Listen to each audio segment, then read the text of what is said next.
But at a minimum, what we're doing is we're putting in place a policy for snow removal within the city limits, Yes.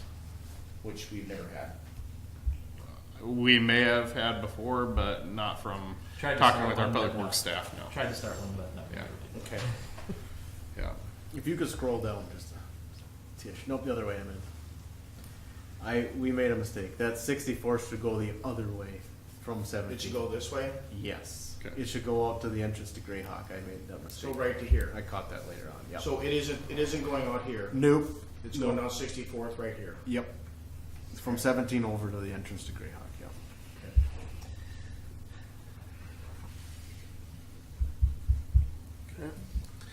Anything else you on that front? Basically looking to see if this would be a policy, so if you'd like us to follow or go through with that, then just looking for approval of that policy with the revision to the map. Identifying 64. So can I get a motion from somebody to approve this, or if you want to? So moved. Second. Dave does first, John does a second. All in favor, say aye. Aye. Okay, motion passes. All right, so yeah, so what we should do, guys, is we should get that map up on our Yep. our Facebook site, and we should put it up on the city website, just so that it's there for reference for people. So when we do get into a snow event, they'll know where this is, what's going on. Wonderful policy, yeah.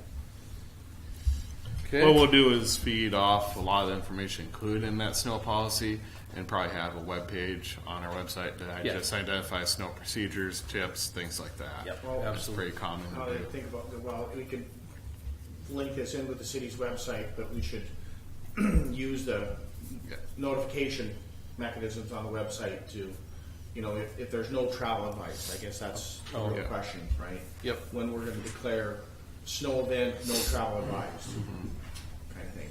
Yeah. Okay. On the 19th, then, Brent, you got some updates for us. A couple items I had is new position announcements. Matt Lauer, he did accept the position, not the news guy, the guy we interviewed. I know he loves using that one. We're going to be having fun with that. Anyways, Matt will start. His start date is January 7th. He will be in town next week for a couple days, so we will be trying to coordinate some times with everybody to get a chance to meet him one-on-one a little bit, or we could sit down and just talk about what's going on, what are your concerns, and just get to know him a little bit better one-on-one or a small group. But like I said, he will be in town Monday and Tuesday next week, and I'll keep everybody apprised on that part. We've also filled public works positions, Doug Slutton and Todd Pillen. Both Doug has already started. He started last week, and Todd is scheduled to start next Monday. So that will fill up the third public works position that was created, plus the other one that was vacant due to Adam moving up to the public works supervisor. So we'll be at And we still have Mark, our part-time guy. Part-time. So public works is at 3.5 employees. So we went through that restructure of public works. Pretty excited with that, and hopefully that'll make a big difference in what you see in snow removal and projects getting done, things like that. So, school update. Question? Oh, Okay. Oh, sorry. yep. Do these public works people that you hired, do they live here in town so they can get in to get Yep. the snow plows? One lives about 3 houses from you. Yeah, one does. The other one has interest to move to town. He's heavily involved. Todd is very heavily involved with the park board or park district, so he is down Horace a lot. He'd like to move back to Horace, but he currently does not live in Horace right now. He lives in West Fargo. So, yeah. So we do have pretty heavy coverage. 2 of the 3 or 2 of the 4 employees we have for public works are right in town here, so that's kind of good to have. So, makes it easier for them checking roads too. Yep. School update. Jim and I have been working quite a bit with the school district. Occasionally, Corey has been into some of those meetings too. The final design or layout, overall, what you'd see, the footprint of the middle school is pretty much set from our understanding. They have submitted the materials for replatting the property. By replatting, that makes it a lot cleaner process to do the lot splits associated with the property, such as the water tower lot split, doing right-of-way dedications such as 79th, and right-of-way dedications for 76. So they're going through a replat process right now. That would be going through this month, January, and possibly into February some. So we've met with the school district, Planning Chair Sar met with them, and Jim and I last week for their pre-application meeting. So it is starting to go through the process. They submitted, their application was fairly thorough.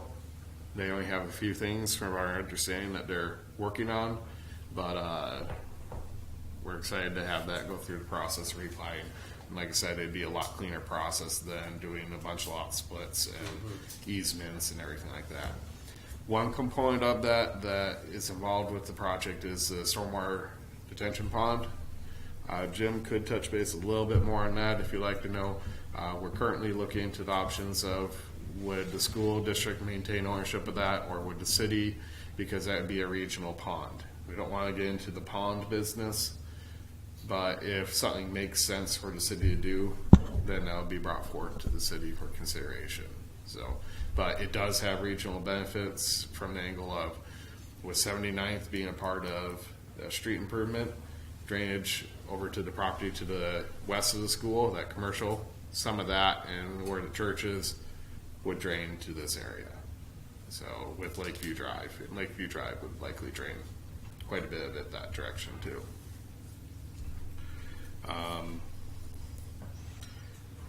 Another item I had is North Dakota League of Cities capital improvement projects. The league has put out a request for cities to submit a list of CIP projects going even 10 years out if possible. I'm going to put together the list of all the projects that we have, and that will be coming to council in probably the next council meeting. They would like to have this together for the upcoming legislative session because it's going to be impacting the prairie dog bill, how much money they're looking at, such as the loan component connected to the prairie dog bill. Prairie dog bill has a grant component and a loan component. That would influence the ability of how much cities could take out at that low interest loan. So they're looking at, should they make it where cities can take out more than what they're originally planning, but they don't know what the appropriate threshold would be. So this is information that the league would pass on the Bank of North Dakota, and it would be a factor into that component or the different bills. So just giving you a heads up of why that will be brought to you here at the next meeting. Are you scheduling another meeting this week or next week on that? For Captain, to Well- finalize that list? we just have a very draft list right now. So, but that will be brought to the council as a overall list of here are the different projects. So, yep. And then the last one I had is you have 2 sheets of paper in front of you. The first one is current year to date. Where are we at on our budget based on the budget categories? The budget amount is based on the budget amendment number 1. Keep in mind we go based on not line item, but we look at total budget amount. So if one area was just a little over 100%, another's under. As long as you're under budget of your overall budget for revenue or for expenditures, that's what really matters at the end of the day. The second sheet gives you an idea that has some projections in there. These are just projections or placeholders. Over time, we'll have a couple years worth of data over time, and we could have a lot more sound projections. But this gives you an idea of where we think we may fall. The reason why it's significantly higher is I do have factored in matching funds for the comp plan, transportation plan, corridor study with MetroCog, and those are just rough estimates. But I'm going to be trying to get those numbers from MetroCog here soon so we can reflect that. So right now it looks like we'd be about 60,000 under the amended amount, but things could happen where the cost could go up. And so I just want to let you know where the cost trend right now. So it gives you an idea where we're sitting. No, it's good to have these benchmarks like this, so we kind of know where we're at with stuff. Yeah. Definitely. And I typically like to factor into projections. They'd be more thorough, more serious. Come around, you're looking around September, August, September. That's typically budget-wise where I start factoring projections pretty heavily to see where we're going to be sitting for the rest of the year. Because we kind of get an idea where our costs are falling for the year. So, You don't include the sales tax? no, this is just a general fund. Okay. So you would not, you don't see it, Okay. the sales tax, you don't see enterprise funds or anything like that. We only have to report, when they do the audit, this is, yeah, we didn't have budgets for the previous ones. Also at the next meeting, I'm hoping to have the enterprise funds, your highway, so your highway fund, water, sewer, sales tax, things like the areas like that, have budget sheets for those. We did not bring that forward to the council for consideration to vote on at the last, or when you approved the overall 2019 budget, because we wanted to be able to have some refined numbers. We were hoping to be able to include, or be able to see how the water meters are actually showing our revenues, if it was helping or hurting, things like that. But I don't know if we'll be able to use that water meter data too much for that budget, so. Okay. I had one thing to the general update. Oh, I submitted the TAP grant application last Friday. The Councilwoman Johnson put together with my assistance, and MetroCog sent back the signed copy, and they will go before their bicycle and pedestrian review committee for ranking, and then recommendation as to how they present that to the North Dakota Department of Transportation for their award process. So it's in and it's in place, and so we're on the list anyway. you're on the whatever it list. Yep. Yep. All right. And then I had one other one that isn't on here. Just a heads up that Lucas and I are working on looking into a franchise agreement for electric utility. We'll be approaching Cass Electric in the near future about that. So just giving you a heads up that that's being pursued. Okay. We have franchise agreements with cable providers and a gas one, but they need some updating also. So those will be revisited too. But we do not have an electric one really in place that we're getting any franchise fee from. So we're looking into that. Because the one still It's in says, place, it's just with Otter Tail, who doesn't Yeah. provide power. yeah, Yeah. no.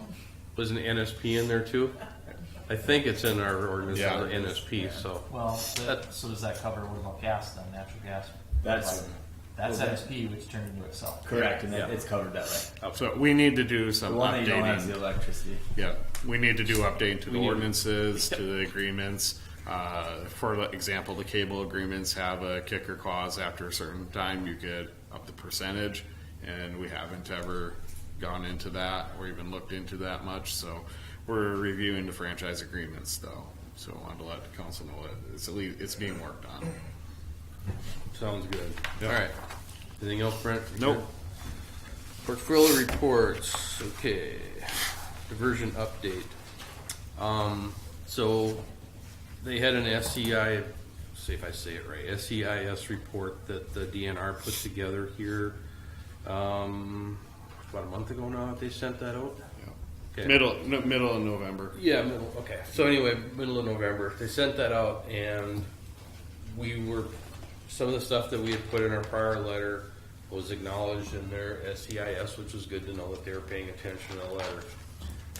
There was another comment period, basically what we'll call the final comment period here, that wrapped up last Thursday. We did send another letter. Basically, we were just thanking them for taking the time to review our letter, and so just kind of paraphrasing here. And basically, the City of Horace encourages the Minnesota DNR and all parties involved with this project to work with those entities impacted, such as the City of Horace, to mitigate negative impacts of the Plan B alignment. And thank you for your time, et cetera, et cetera. So that's kind of how we left it. That will be the last any conversation we have until they either do issue a permit or do not. We anticipate that taking place by end of year at some point. So, just an update on that. So that's basically now it's hurry up and wait. In regards to diversion, I do want to add, I saw in the paper today, it looks like the estimate has gone up for the diversion now. $600 million. Another 600 million, so they're about 2.75 billion for Yep. the project. Yeah. So the second thing I had on here, I don't have it listed, but I'd like to have in January, probably either on the 29th or the 31st, a citywide meeting. Basically, we'll call it the city status update. Basically, what I want to do is have some charts and pictures and things like that over at the senior center for the town people to come in, and we just have like a open house for an hour, and then maybe have a special meeting where all of us, and I'd like to have somebody from planning and zoning. Then we have Matt, Brent, Lucas, if you could be there, it'd be kind of nice. I'd like somebody from West Fargo Schools to be there, and also Jason Benson or somebody from the county, and then somebody from MetroCog. So you're basically just trying to divert all the questions to them, so we don't have to take. Yeah, well, all I want to do is make sure if there's questions that we got somebody there on site that can answer them, because we're going to go through an awful lot of stuff in a very short period of time. Russ? We want Stan Tech to come too. Yep. Probably a good idea. So I'm thinking, I was kind of just jotting down who I would like. That's a good one. Who What else? were your proposed dates? 29th or the 30th of January. First, we'll see if we can get the senior center for one of those, and then we'll start sending out invites. Okay. It'd probably be good just to get, because we've got an awful lot of stuff that's gone on. I'm sure people have either fallen asleep watching this already, so I mean, paying attention to this stuff is a little hard. But Jim, I'd like to, we can put together some maps, you know, kind of like we got here, we can plaster them out, get some easels, and explain to people what's going to be going on next year, because there's going to be a ton of things going in play next year around here. So, also to understand what's going to happen when we start putting in that roundabout up north, you know. So, but anyway, we'll look into that. But I figure if we start now, we should be able to get everybody on board with that and get the date locked in over there at the senior center. We'll start making some better arrangements on that.